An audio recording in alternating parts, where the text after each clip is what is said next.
개인적으로 궁금한 마음이 생겼습니다. 애나버 한인교회에서 온유한 사람을 투표한다면 어느 분이 1등이 되실까?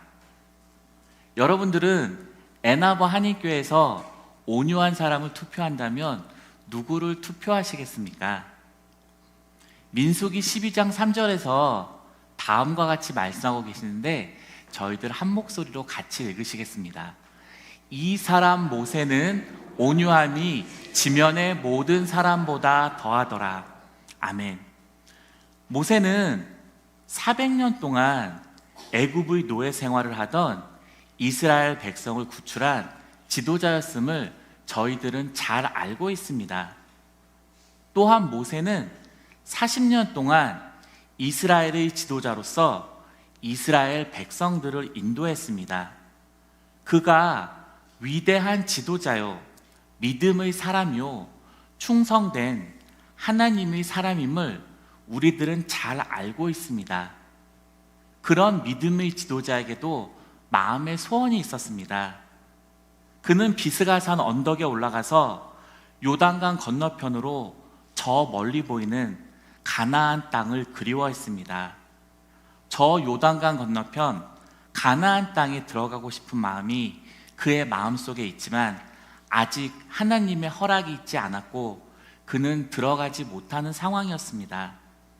멀리 가나안 땅을 바라보면서 점점 나이가 많아지고 몸이 점점 쇠약해지는 것을 느끼면서 하나님 앞에 기도를 합니다. 하나님, 꿈에도 잊지 못하는 저 가나안 땅에 온 백성이 함께 들어가면 너무 좋겠지만 그것이 불가능하다면 저라도 제가 죽기 전에 저 가나안 땅을 한번 밟아볼 수 있기를 원합니다. 그렇게 믿음의 지도자인 모세가, 온유한 모세가 하나님께 기도를 합니다. 신명기 34장에서 하나님께서 모세에게 말씀하고 계십니다. 다 같이 읽으시겠습니다. 여호와께서 그에게 이르시되 이는 내가 아브람과 이삭과 야곱에게 맹세하여 그의 후손에게 주리라 한 땅이라. 내가 내 눈으로 보게 하였거니와 너는 그리로 건너가지 못하리라 하시매. 아멘. 하나님께서는 모세의 마음의 소원에 거절을 하십니다. 모세가 나이가 들어 그 땅에 들어가기가 쇠약해진 모세를 배려하신 걸까요? 이스라엘 백성들이 물이 없을 때 모세를 원망합니다. 이스라엘 백성들은 오늘 아침도 하늘에서 내려오는 만나를 먹었습니다. 이스라엘 백성들은 본인들이 수고를 해서 농사를 짓고 살았던 것이 아닙니다. 40년 동안 전혀 농사를 짓지 않고 하나님이 주시는 하늘의 양식으로 먹고 그렇게 40년을 하나님의 능력 속에서 살았던 것입니다. 그런데 지금 잠시 물이 없게 되자 물이 없다고 하나님을 원망하고 모세를 원망하고 애굽으로 다시 돌아가자고 그렇게 분주하게 불평하기 시작합니다. 그런 장면에서 모세가 분노하고 화를 내는 것은 어쩌면 이해가 되고 당연한 사람의 모습일 것입니다. 민수기 20장에서 말씀하고 계십니다. 같이 읽으실까요? 지팡이를 가지고 내 형 아론과 함께 회중을 모으고 그들의 목전에서 너희는 반석에게 명령하여 물을 내라 하라. 내가 그 반석이 물을 내게 하여 회중과 그들의 짐승에게 마시게 할지니라. 아멘. 불평하는 백성들의 원성을 하나님도 들으셨습니다. 하나님께서 모세에게 말씀하십니다.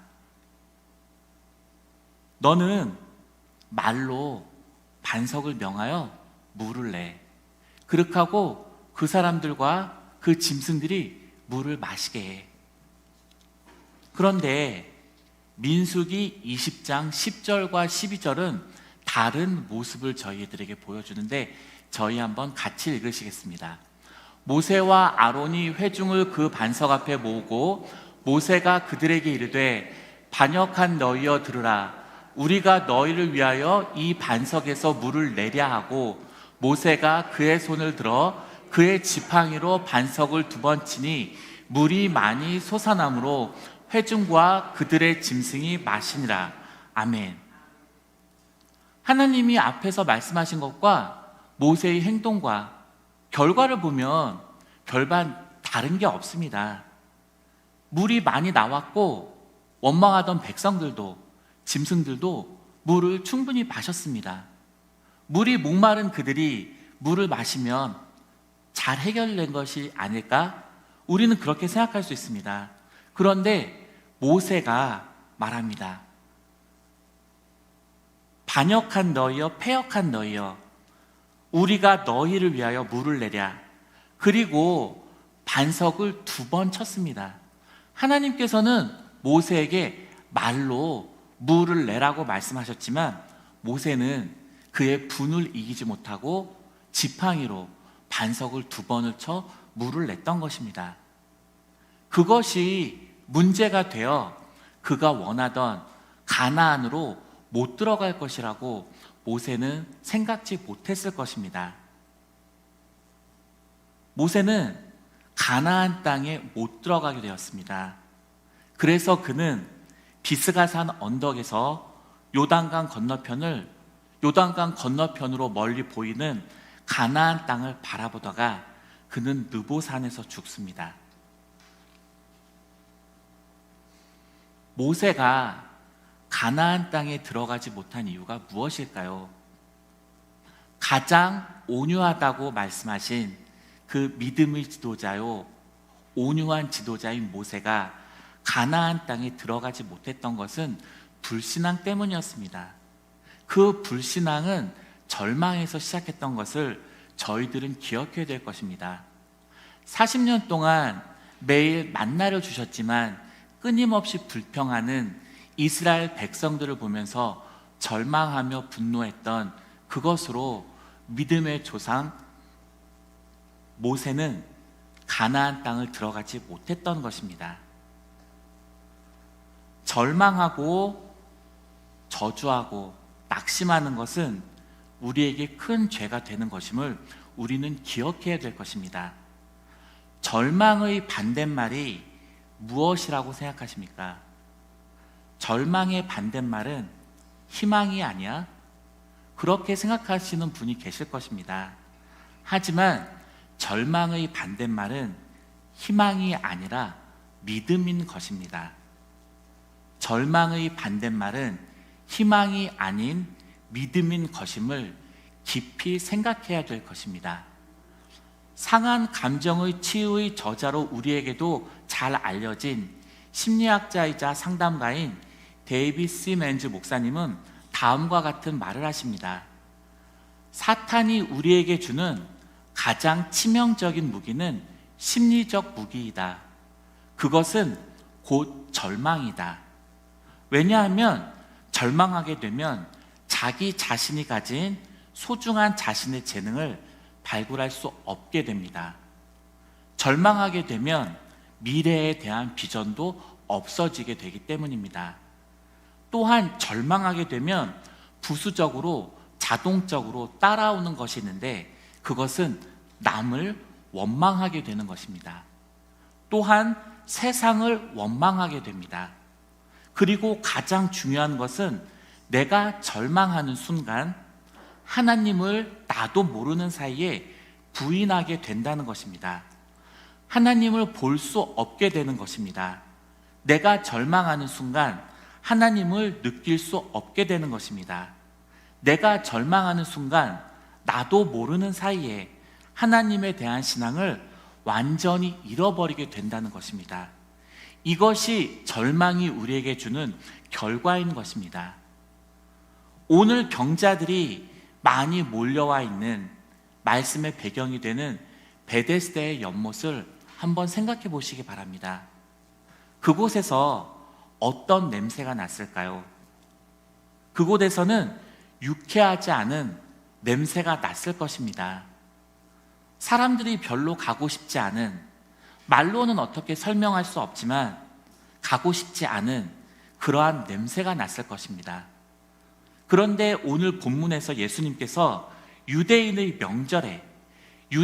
명절에 예루살렘에 오셔서 누구도 가고 싶지 않은 그곳에 맨 처음을 가셨다고 말씀하고 계십니다.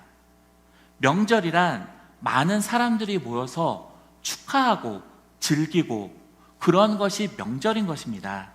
그렇지만 예수님께서는 그 시간에 혼자서 가장 고독하게, 가장 절망 중에 있는 그 사람들을 찾아가셨던 것을 저희들은 기억해야 될 것입니다.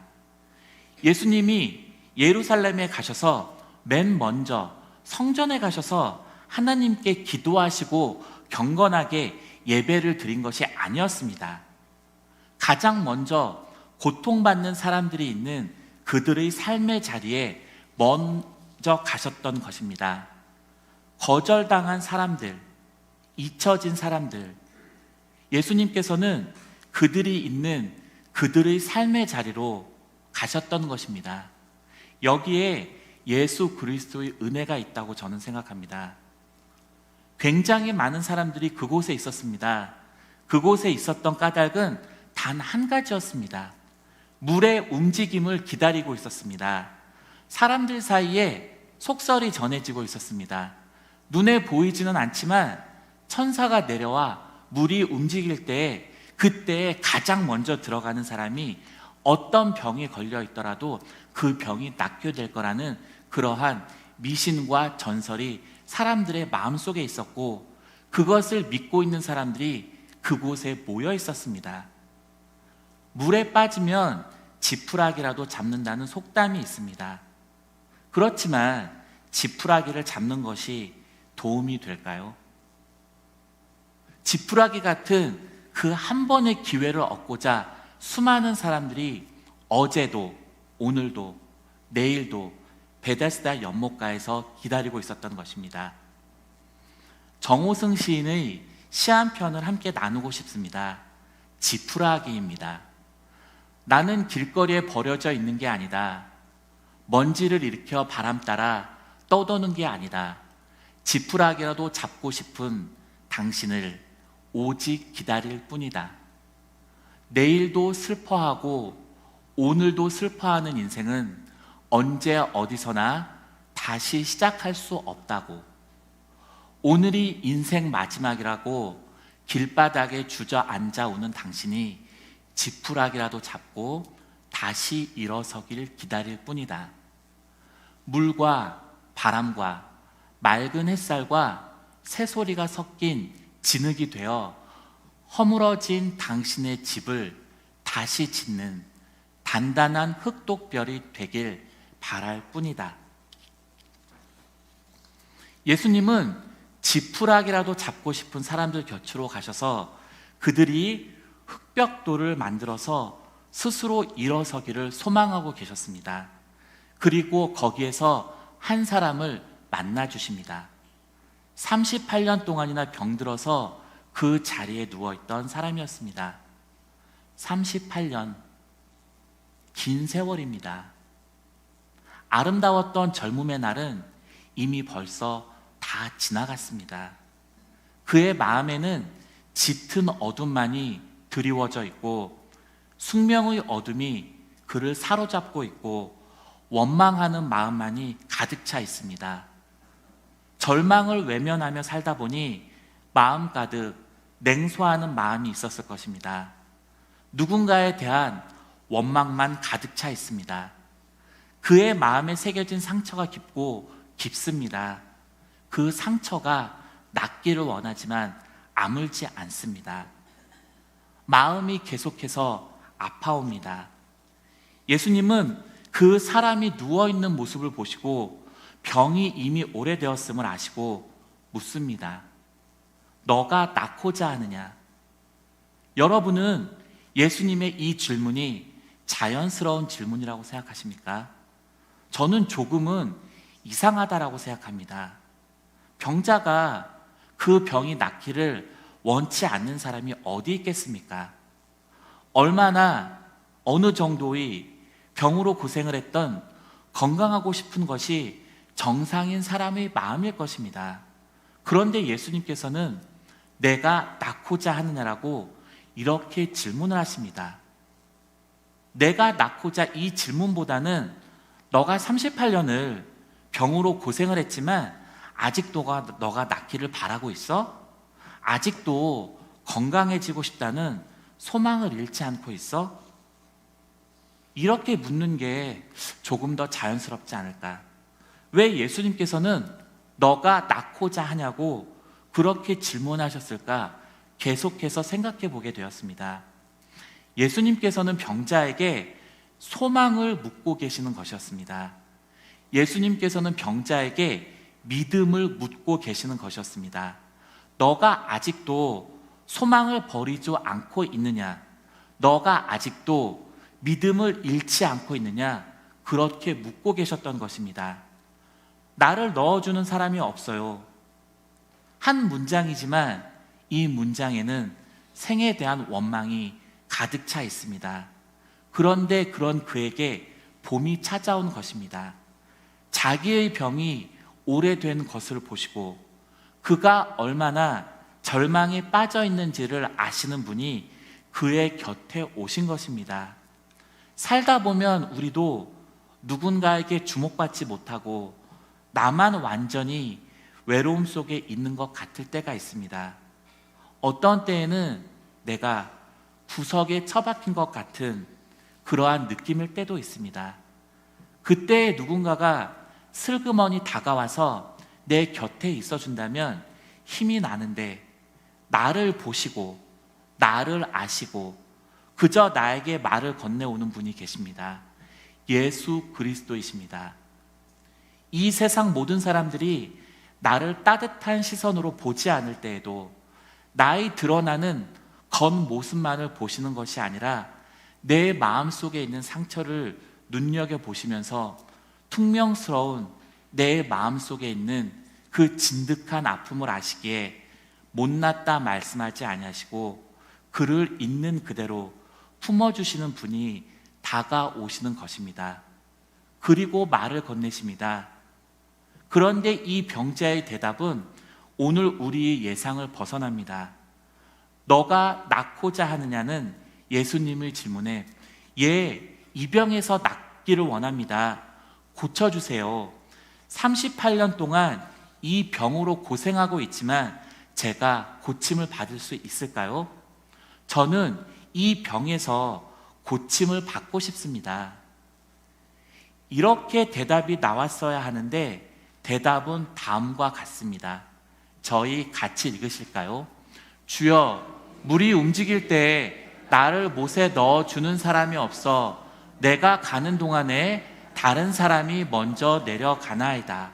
아멘. 사람들이 오랜 전설이기도 합니다. 이 연못에 고요한 연못에 바람도 없이 그렇게 고요한 연못에 물이 동할 때가 있는데 그들이 생각하기를 우리 눈에 보이지는 않지만 하늘의 천사가 내려와서 목욕하는 그때에 물이 동할 때에 맨 먼저 들어가는 사람은 어떤 병이라도 나을 수 있다고. 사람들은 이 미신을 믿고 있습니다. 미신이고 잘못된 신앙이지만 물이 움직이면 그곳에 있는 환자들은 기다렸다가 서로 앞을 다투어 내가 먼저 그곳으로 들어가려고 합니다. 그러면서 그들은 기대합니다. 내가 먼저 들어가면 내 병이 나을 것이라고. 그런데 이 사람은 혼자 물이 동할 때 들어갈 수 있는 그러한 사람이 아닙니다. 누군가가 그를 도와주지 않는다면 그는 움직일 수 없는 사람입니다. 다른 사람들이 먼저 들어가고 자기는 혼자서는 절대 그 연못에 들어갈 수 없습니다. 누군가가 자기를 도와주어서 그 연못에 처음으로 들어가는 게 소원이지만 예수님을 향해서 말합니다. 내가 저 물이 동할 때 제일 먼저 들어가고 싶은데 나를 도와줄 사람이 없습니다. 나를 좀 도와주세요. 이렇게 잘못된 미신적인 믿음을 말하고 있습니다. 영어의 번역을 보면 I have no man who help me. 나를 도와줄 사람이 없다라고 번역을 할 수 있지만 나를 도와줄 그 한 사람이 나는 가지고 있지 않습니다. 긴 병에 효자가 없다는 속담처럼 다 그를 떠났습니다. 그는 모든 것을 다 버려야 했던 것입니다. 건강도 잃어버렸고 38년 동안 환자로 살았습니다. 누워서 38년 그 젊음의 세월을 다 그렇게 보냈던 것입니다. 그러다 보니 가족도 다 그를 떠나고 그 바른 어떤 기대도 할 수 없었을 것입니다. 낫고자 하는 마음, 정상적인 신앙, 하나님을 향한 그 모든 것들이 다 희미하게 사라졌을 것입니다.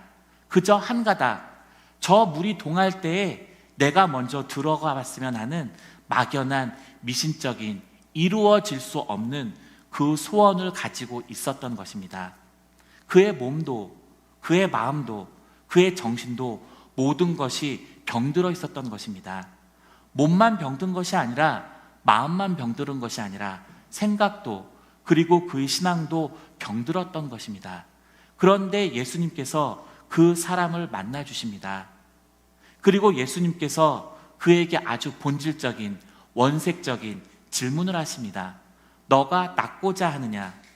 아직도 소망을 버리지 않고 있느냐? 아직도 하나님에 대한 믿음을 가지고 있느냐? 하나님께서 역사하시면 어떤 처지에서도 38년 된 너 같은 환자도 일어날 수 있다고 믿냐고 묻고 계시는 것입니다. 그 믿음을 묻고 계시는 것입니다. 오늘 본문에서 귀중하게 생각할 것이 있습니다. 예수님께서는 미신적이고 잘못된 소원과 신앙에 대해서 비난하지 않으셨고 책망하지 않으셨습니다. 오랜 세월 너가 병들었더니 마음도 병들었구나, 이렇게 말씀하실 법한데 잘못된 신앙에 대해서 오늘 성경에서 예수님께서는 어떠한 책망도 어떠한 비난도 하지 않으십니다. 예수님께서는 이 38년 된 병자를 그저 불쌍히 여기셨던 것입니다. 38년 된 병자는 그럴 수밖에 없었던 것을 예수님께서는 알고 계셨던 것입니다. 몸만 병든 것이 아니오 그의 마음과 그의 신앙과 모든 것이 병들었던 것이 어찌 그의 잘못이었겠습니까? 예수님께서는 그를 책망하지 않으시고 38년 된 환자의 상처받은 잘못된 신앙의 그 모습을 그대로 받아주셨습니다. 우리도 닮아야 할 귀중한 모습인 것입니다. 그리고 그가 어떠한 부정적인 대답을 했음에도 불구하고 예수님께서는 그에게 다음과 같은 말씀을 하시는 것을 저희가 같이 읽겠습니다. 예수께서 이르시되 일어나 내 자리를 들고 걸어가라 하시니. 아멘. 예수님께서는 일어나라, 일어나서 너가 누워있던 그 자리를 들고 일어나서 걸어가라고 말씀하십니다. 일어나라고만 하신 것이 아니라 걸어가라는 명령을 하십니다. 일어선다는 것은 부활을 뜻하는 의미 중에 하나인 것입니다. 일어선다는 것은 누워있던 자리에서 일어나는 것입니다. 그것이 부활인 것입니다. 예수님을 만난 그 병자의 오늘이 부활절인 것입니다. 예수님과의 만남은 저와 여러분들에게 작은 부활절인 것입니다. 예수님과 만났다는 것은 절망으로 누워있던 그 자리에서 내가 일어나는 것을 의미하기 때문입니다. 절망의 자리에 누워있던 사람들이 일어서는 것입니다. 신앙이란 누워있는 것이 아니라 일어서는 것입니다. 일어서는 것은 일어서서 스스로 걷는 것입니다. 우리가 스스로 서는 것입니다. 이것이 독립입니다. 우리가 믿음을 가지고 산다는 것은 언제나 넘어진 그 자리에 머물러 있는 것이 아니라 우리가 오늘 넘어질 수 있지만 내일도 넘어질 수 있지만 계속해서 넘어져 있는 것이 아니라 그 자리에서 일어나서 주님이 저와 여러분들에게 명하신 곳으로 가는 것입니다. 믿음 생활을 한다고 한다면 여전히 누워있는 사람들이 되어서는 안 되는 것입니다. 예수님이 일어나 내 자리를 들고 걸어가라고 하시니 곧 나아서 자리를 들고 걸어갔다라고 말씀하고 계십니다. 일어나 걸어라. 38년을 누워있던 사람입니다. 누워있고 싶어서가 아니라 일어서고 싶지 않았던 것이 아니라 일어설 수 없었던 사람입니다. 그에게 예수님께서는 일어나 걸으라고 말씀하시고, 더 놀라운 것은 이 말씀을 듣고 순종해서 일어났다라는 것입니다. 보통 사람이었다면 예수님이 일어나라 하실 때 예수님을 향해 말은 하지 않아도 분노와 원망의 눈초리로 예수님을 쳐다보며 속으로 이렇게 분노할 수 있습니다. 나도 일어서고 싶습니다. 내가 일어서고 싶지 않은 것이 아닙니다. 그런데 나는 일어설 수 없어서 38년 동안이나 일어나지 못하고 누워 있습니다. 일어나라고 말하지 말고 물이 동할 때 나를 좀 데려다 주세요. 예수님은 건강한 사람에게 말씀하시듯 일어나라고 말씀하십니다. 그리고 38년 된 병자가 일어납니다. 기적과 같은 신앙입니다. 이 사람은 자신이 38년 동안 누워 있었더라는 그 사실을 망각한 채 일어났던 것입니다. 그의 머리는 몰라도 그의 몸은 알고 있었을 것입니다. 나는 38년 동안 누워 있었어. 나는 일어날 수 없어. 그의 의식 속에 무의식적으로 나는 일어날 수 없는 사람이라는 의식이 있었을 것입니다.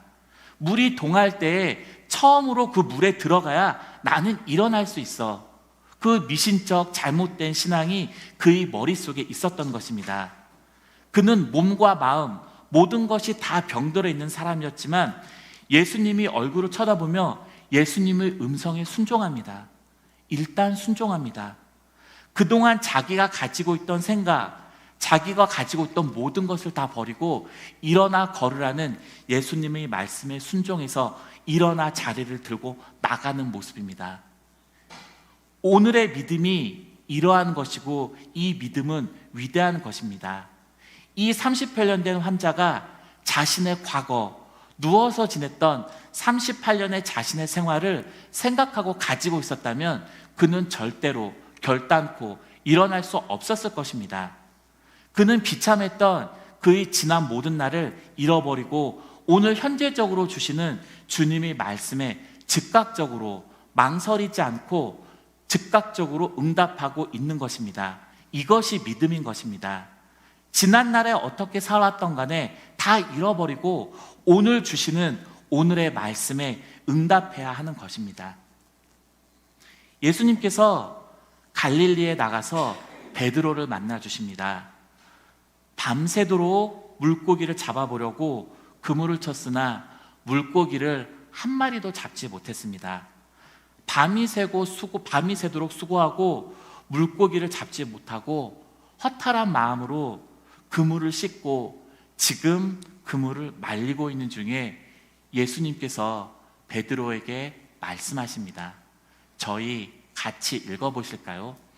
말씀을 마치시고 시몬에게 이르시되 깊은 데로 가서 그물을 내려 고기를 잡으라. 아멘.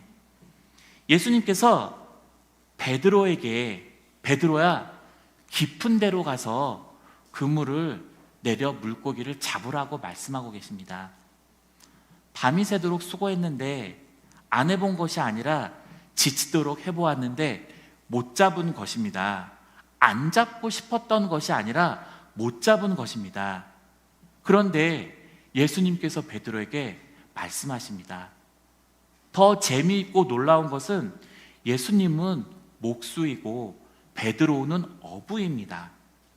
지금 목수이신 예수님이 어부인 베드로에게 물고기 잡는 것에 대해서 말씀하고 계십니다.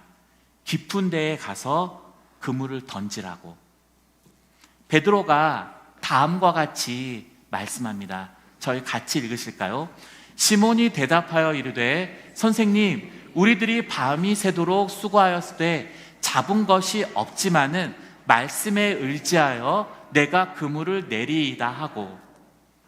선생님, 우리들이 밤새 노른 것이 아니라 밤이 새도록 노력했지만 잡은 것이 없습니다.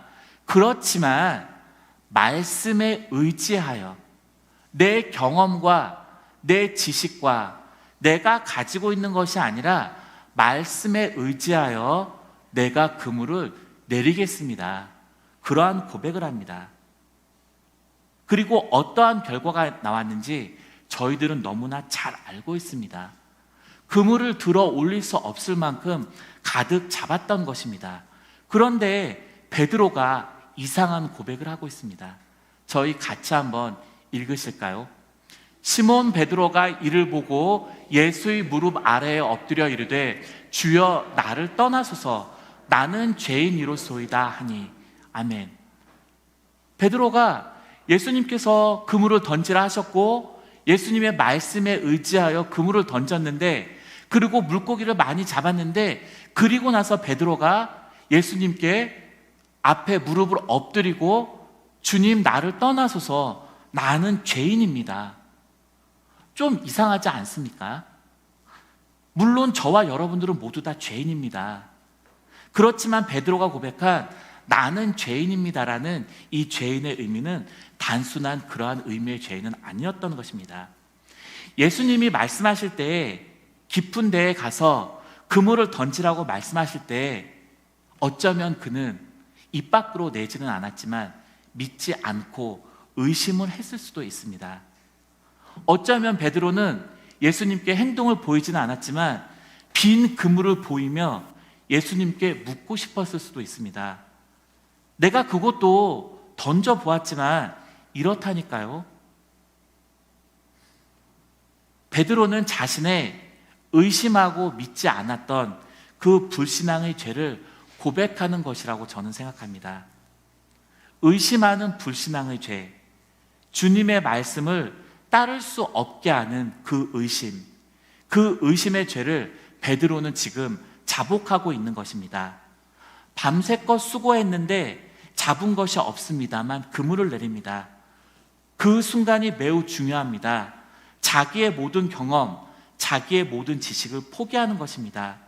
내가 어부이지만 내가 어부의 경험과 내가 했던 경험과 어부로서의 내 자존심을 모두 내려놓고 주님의 말씀에 의지해서 내가 그물을 던집니다. 주님의 말씀에 순종하겠습니다. 창세기에 보면 믿음의 조상 아브라함이 나옵니다. 아브라함은 고향을 떠납니다. 그것은 한 가지였습니다. 내 부모와 친척을 떠나라고 말씀하신 그 말씀을 의지해서 떠납니다. 그런데 목적지가 없이 떠납니다. 떠나라 하는 그 말씀 하나만 듣고 아브라함은 고향을 떠납니다. 이것이 믿음인 것입니다. 떠나는데 언제 떠날까? 언제 떠나는 것이 가장 좋을까? 어디로 가야 할까? 우리는 이렇게 생각할 수 있습니다. 어쩌면 이렇게 생각하는 것이 당연하고 합리적입니다. 그런데 히브리서 11장에서는 이렇게 말씀하고 계십니다. 같이 읽으시겠습니다. 믿음으로 아브라함은 부르심을 받았을 때에 순종하여 장래의 유업으로 받을 땅에 나아갈새 갈 바를 알지 못하고 나아갔으며 아멘. 성경의 말씀을 모두 다 이해하고 납득하는 것은 아니지만 제가 이해하지 못하는 말씀이 이 말씀이기도 합니다. 떠나갔는데 갈 바를 알지 못하고 떠나갔다. 어디론가를 가야 되는데 갈 목적지를 정하지 않고 아브라함은 떠났다고 오늘 성경에서 말씀하고 계십니다. 오직 믿음에 즉각적으로 전폭적으로 완전하게 순종하는 순간 내 본래 가졌던 생각, 내가 가졌던 지식, 내가 해왔던 경험, 그리고 내가 가지고 있었던 많은 절망과 낙심과 그 모든 것들을 내려놓는 것입니다. 오직 말씀에만 내 운명을 거는 것입니다. 이것이 바로 믿음인 것입니다. 결정적인 순간에 내 소원은 물이 동할 때 한 번 들어가 보는 것입니다. 그러나 내 소원을 버리고 일어나라 하시는 주님의 말씀에 즉각적으로 순종하면 그는 그 크신 능력을 힘입어 새 사람이 되었던 것입니다. 아주 단순합니다. 어렵지 않습니다. 지난날에 내 모든 이해와 지난 날에 내 모든 경험과 지난 날에 내 모든 것들을 다 내려놓습니다. 이성적 비판을 다 잠재하고 다 버립니다. 칸트는 다음과 같은 이야기를 합니다. 하나님의 능력을 인정하기 위해서 내 이성을 제한하라. 내 이성, 내 생각, 내 모든 경험을 다 가지고 절대 바른 신앙을 할 수 없다는 것입니다. 내가 가지고 있는 것들을 깨끗이 내려놓을 때 내 이성적 판단을, 내 경험을, 내 과거를 십자가에 못 박고 그리고 주님의 말씀에 즉각적으로 주저하지 않고 즉각적으로 순종해야 한다라는 말씀인 것입니다. 이것이 믿음인 것입니다. 믿음은 아주 단순합니다. 오늘도 저와 여러분들에게 주님의 음성이 들려옵니다. 우리가 하나님의 말씀을 읽을 때, 우리가 하나님 앞에 기도할 때, 하나님의 설교를 들을 때 하나님은 저와 여러분들에게 말씀으로 말씀하십니다. 그 순간 지난날의 모든 생각을 다 포기하고 십자가에 못 박아버리고 부인하고 깨끗하게 오늘 들려지는 말씀에 순종할 때 거기에 기적이 일어나는 것입니다. 기적은 있습니다. 그것은 믿는 자에게 일어나는 것입니다. 내가 낫고자 하느냐? 주님이 오늘 저와 여러분들에게 질문하실 때 우리는 답할 준비를 해야 할 것입니다.